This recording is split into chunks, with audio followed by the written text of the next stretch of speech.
4 പൗരാണിക കഥാപാത്രങ്ങൾ. Egyptian God Horace,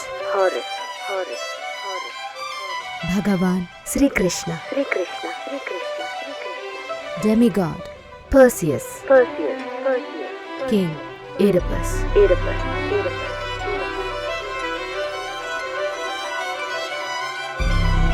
4 വിഭിന്ന ലോകങ്ങളിൽ നിന്നും വന്നവർ.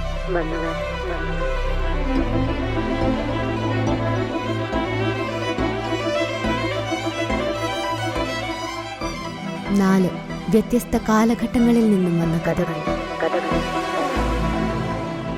എന്നാൽ വേർപടർപ്പുകൾ പോലെ, നൂലിഴകൾ പോലെ ഇവരെ തമ്മിൽ ബന്ധിപ്പിക്കുന്ന ഒരു വസ്തുതയുണ്ട്.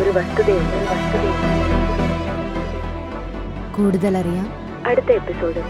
Until then, like, share, subscribe to Yogaverse.